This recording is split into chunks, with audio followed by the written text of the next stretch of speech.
Shall we begin?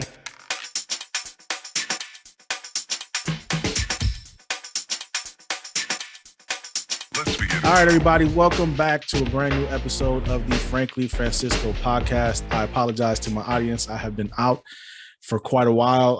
I contracted COVID-19. It wasn't as bad as the first time a year ago, but it was still pretty bad. But I'm bouncing back. I'm very happy to have my guest on the show. He's my first guest coming back from having COVID. I'd like to introduce everybody to Mr. Terry Tucker. How are we doing today, sir?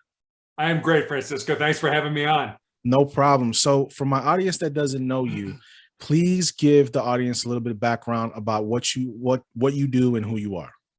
Sure. So I'll try to give you the condensed version because I'm old, so I have a lot of things that I've done in my life. But I was born and raised on the south side of Chicago. I am the oldest of three boys. You can't tell this from looking at me or my voice, but I am 6'8" tall, and Wow. I played college basketball at the Citadel in Charleston, South Carolina, despite having 3 knee surgeries in high school.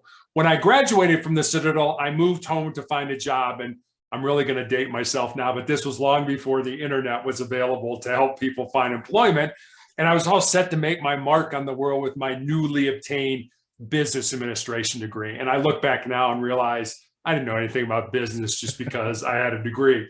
Fortunately, I found that first job in the corporate headquarters of Wendy's International, the hamburger chain. Mhm. But unfortunately, I ended up living with my parents for 3.5 years as I helped my mom care for my father and my grandmother, who were both dying of different forms of cancer. In terms of my professional career, as I mentioned, worked at Wendy's initially. Then I became a hospital administrator. And then I made a major pivot in my life and became a police officer. And I worked undercover narcotics. I was a SWAT team hostage negotiator. I started my own school security consulting business, coached girls high school basketball when we lived in Texas. 2019, started a motivational speaking business, which was probably not the best decision I ever made in my life, given COVID. 2020 became an author, but for the last 10 years, I've been battling this rare form of cancer. And then finally, my wife and I have been married for 28 years. We have one child, a daughter, who's a graduate of the United States Air Force Academy and is an officer in the new branch of the military, the Space Force. Nice. So you and I have some relatable things. I actually, before I got into finance, my background's in security, private security. I did it for 12 years. And I was also an auxiliary police officer for Cleveland, Ohio, as well. So that's in my background. So you and I have some things in common there. So you were Cleveland, I was Cincinnati. Yeah. So we were there. Yeah, people don't understand how Cleveland is. You have to be from Ohio. You have to live in Ohio to understand Ohio. And doing security in Ohio was not an easy thing. So you were an author. You published your first book.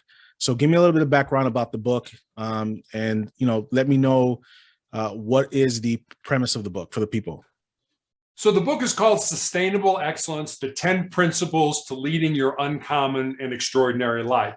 And the book was really born out of 2 conversations I had. One was with a former player that I had coached who had moved to Colorado, where my wife and I live. And we had had dinner with her and her fiance. And I remember saying to her one night, I'm really excited that you're living close and I can watch you find and live your purpose.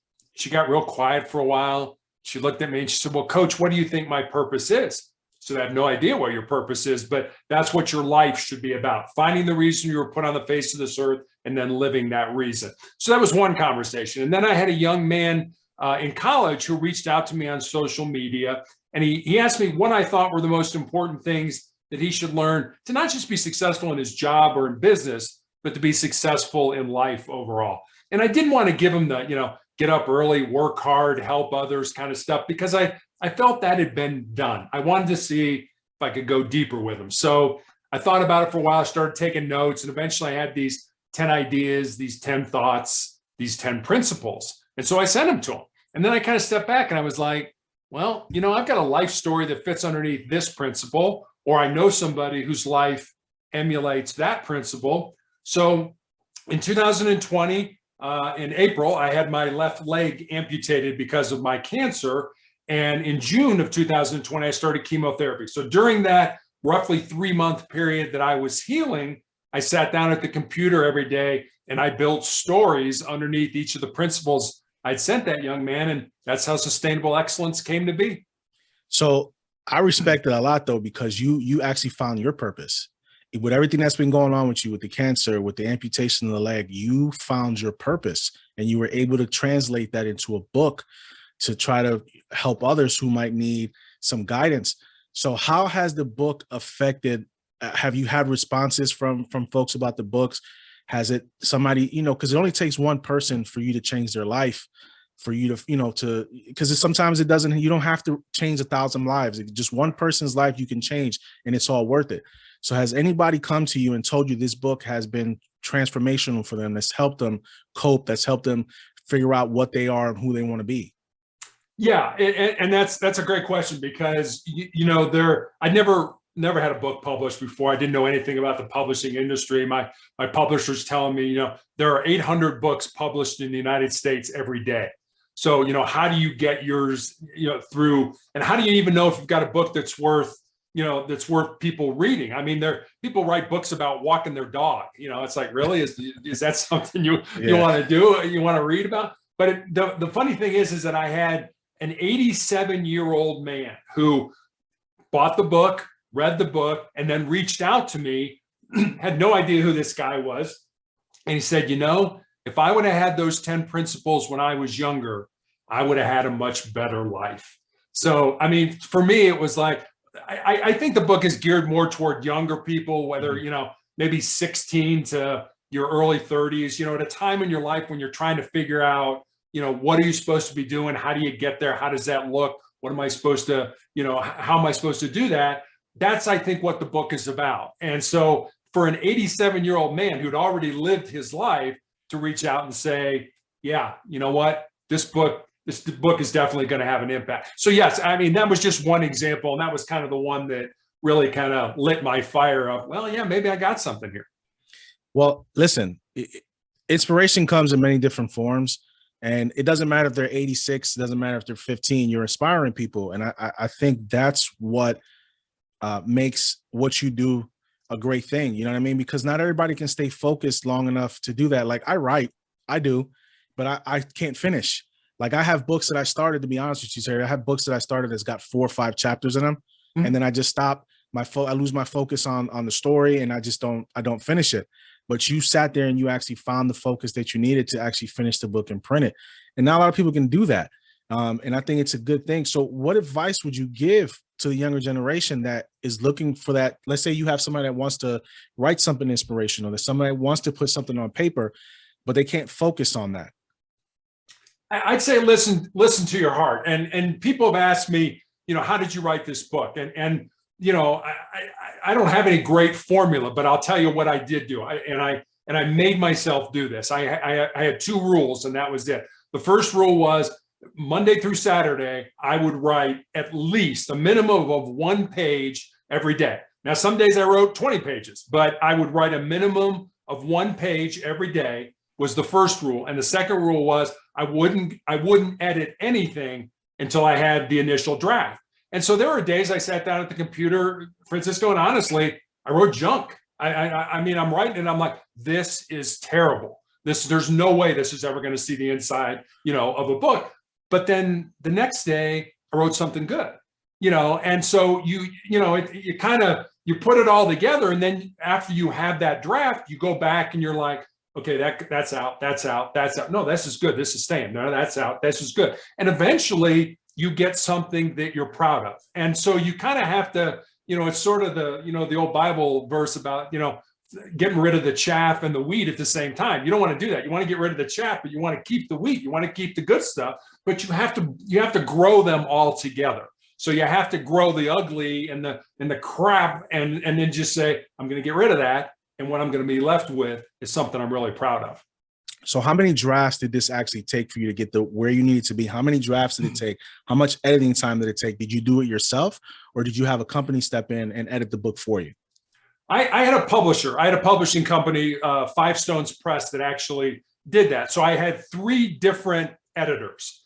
And so I wrote the book and I'm like, okay, here it is. And then the editors went to work on it. And I mean, obviously I've never had a baby in my life, but this was as close as I've ever come to creating something and having, here I've got this book. And so the editors would be like, okay, you need to expand on this, or this, you should take this out, or, this doesn't flow, and things like that. And there was times where I would be like, how dare you? This is my book. But then I was like, wait a minute, they're the experts. This is what they do for a living. So I would like, okay, if I felt that way, I would always say, you know what, I'm going to sleep on it. I'll sleep on it and see how I feel in the morning. And I would say about 99% of the time, I did what they told me to do. Either take this out or expand on this, add more, and things like that. So there were, I don't know, there were probably 4 or 5 different renditions of it, different editions that, I do it and then send it back to them. And, then another editor would take a look at it and,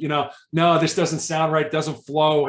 So it was great having people that knew what they were doing. I mean, this is their job. They're editors. And it certainly helped me to be able to kind of focus the book and make it even that much better than what I thought it was. So how was that feeling when you got that first book clean off the press? They send it to you, you're looking at it, and you're just sitting there going, wow, I did this. Like, what was that feeling? Because I love your energy, man. You're like, you have this energy about you. You don't allow yourself to say, woe is me with the things that are happening around you. You just embrace life and you go. So how exciting was that to see that book come to fruition after you put in all that hard work? It was amazing. As a matter of fact, my publisher told me, it's like, okay, I'm going to send you. So the book is in ebook form. It's in hardcover and paperback. He said, I'm going to send you the hardcover and the paper book, and it'll arrive on Saturday. And so, I mean, I was waiting all day long, and then, the doorbell rings and here's the UPS guy and he puts it there. And my daughter grabbed it first and she started to open the box. I'm like, no. We got to have an unboxing video. I'm like, when I first heard this, I'm like, what? Just open the box. No, you got to have an unboxing video with it. So literally I sat here at my desk and my wife was, filming, and the 3 of us, opened the box at the same time and saw it. And I'll be honest, I mean, I almost cried. I mean, it was just that emotional to think that this came out of my head and got on paper, and somebody's going to read it, and hopefully it's going to make a difference in their life. It was amazing. I mean, I still have the first 2 copies right here. It's like nobody can touch them, leave them alone. But they're right here by me. So it was great. That's a beautiful thing, because it's all you. That was your therapy. That was your therapy. You were able to put how you felt, heart and soul, on those pages. Now you had to take some of those things out for the, the editing purposes, but you were able to pour everything out that you needed to pour out. And I think a lot of people don't have the strength to do that. I think a lot of people, they fall back into this woe is me, life is bad, but you don't know what somebody's story is. You know what I mean? No. You might have it worse than somebody else. Somebody might not have it as worse as you. Right. And I think sometimes my saying is, waking up every day, it's a good day, no matter what. Because some people don't have that opportunity to get up in the morning. And we got to we have to make the best of it. And your energy, you just seem like you grab life and you just don't care. You don't wallow in that situation. And I think that's beautiful, man. I really do. I love how you embrace it. Are you working on anything else right now? Is there something in the back of your mind now that you're putting on paper? Not that I'm putting on paper yet, but I guess the way I want to describe this is, Sustainable Excellence was a book about success, how you can be successful in life.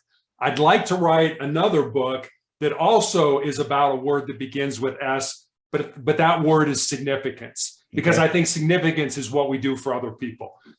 Success is what we do for ourselves. Significance is what we do for others. Now, I think you can be both. I think you can be successful and significant, but I'm compiling, I guess, is the best way to describe it. Now, I'm trying to compile stories and read things that I could put into a book about significance. How did people make a difference in other people's lives? And, I mentioned I have cancer, and, yes, I have a lot of energy and I don't let cancer stop me, but I have bad days. I mean, there's no S on my chest. I'm not wearing a cape, as you can see.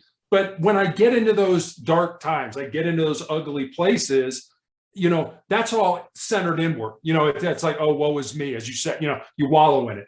But I found the best way to get out of that is to go help somebody else, go make a difference in somebody else's life, because now your focus is on someone else. And when you do that, your mood, your energy, everything just gets better when you stop thinking, oh, woe is me, and start saying, hey, how can I help this person over here? So with your book though, what's the biggest takeaway from your book that you out of everything you've written in there? What do you think is the biggest takeaway, the insert that people need to read that pretty much sums up everything that you tried to explain to them in the book?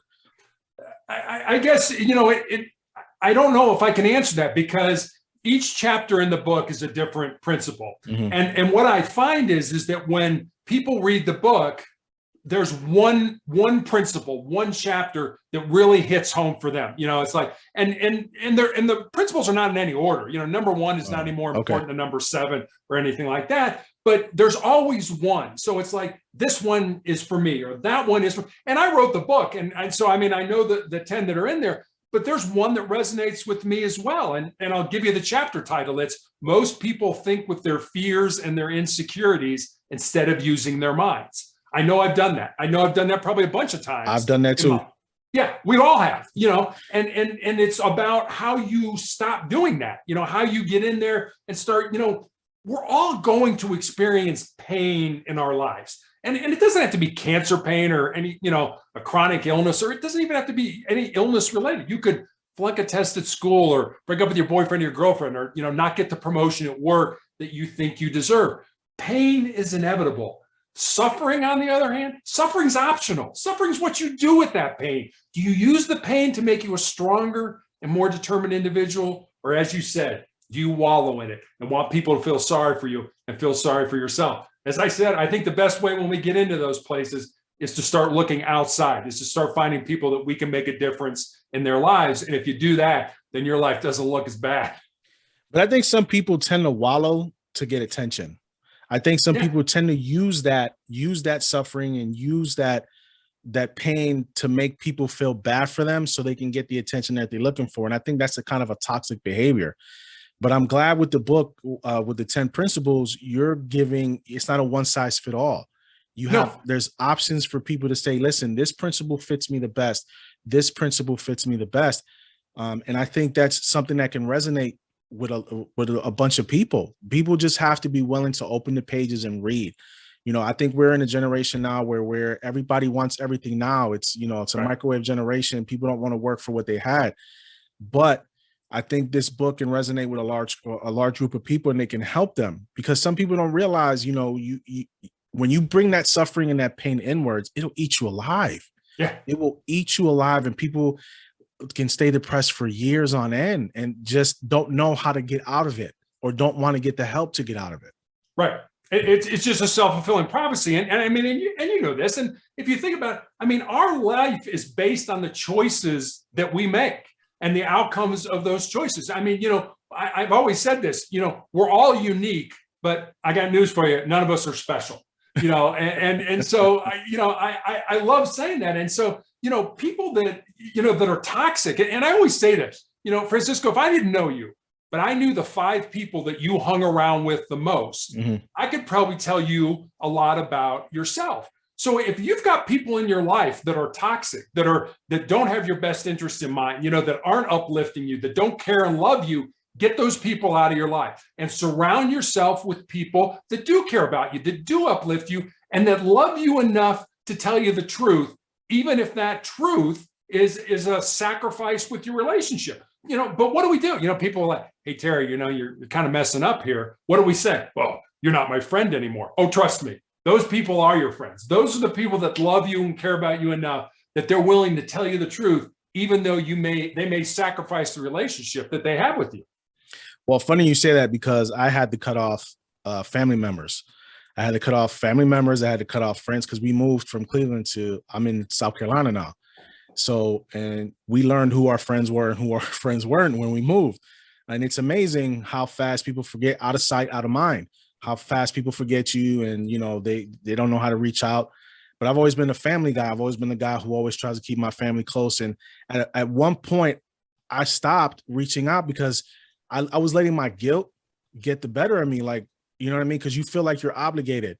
And I think that was my biggest issue, with my family and my friends is because I felt obligated, like I had to reach out to them. Like it goes both ways. You guys can reach out to me as well. Like I shouldn't have to be reaching out to you every month to see how things are going. You can do the same thing. So I learned a lot. So I understand exactly what you're talking about cutting, certain behaviors and certain people off. You know what I mean? So it's to each their own, I guess, but it's different for everybody. Some people just don't know when to cut the cord. Right. They don't want to cut the cord because it's safe.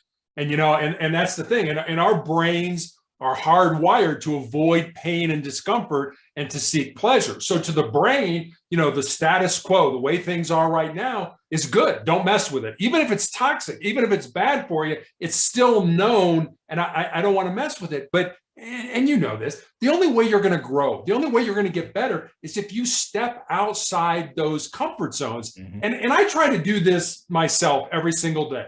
And I recommend it to everybody. Do one thing every day. It doesn't have to be a big thing. Do one thing that scares you, that makes you nervous, that makes you uncomfortable, that is potentially embarrassing.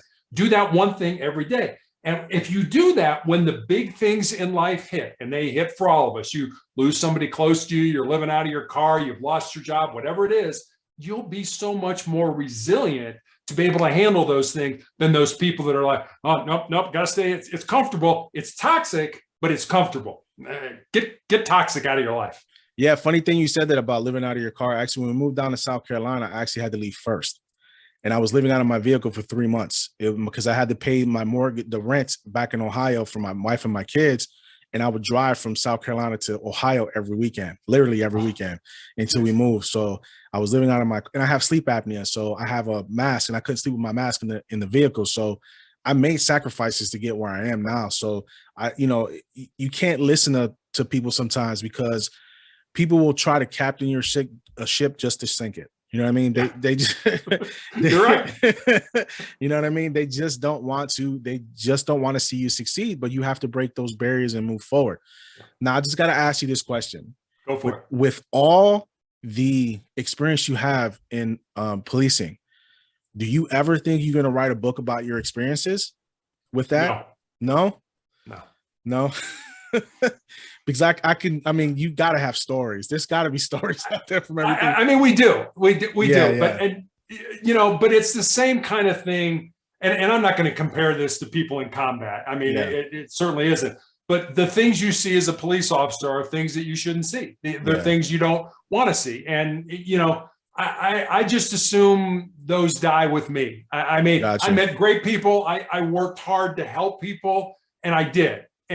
But I also saw things. I still remember almost killing a 14-year-old kid who, end of the shift, it was a domestic violence call. It really wasn't a DV. It was a mom hitting her kid on the butt with a cloth slipper. Yeah. And the kid ran away. And then he came home, and we're talking to mom and dad about, how things are going. And all of a sudden he's standing on the porch with an AK-47 and we're in the middle of the front yard. I'm like, I got nowhere to go. Yeah. I'm going to kill a 14-year-old kid right here. I still remember that. And he was a good kid. Fortunately, he dropped the gun, but he was a good kid. He was a good student. He was a football player, and it's like, I would have ended a kid's life. Yeah. And those are the kind of things that, I didn't shoot him. I didn't kill him.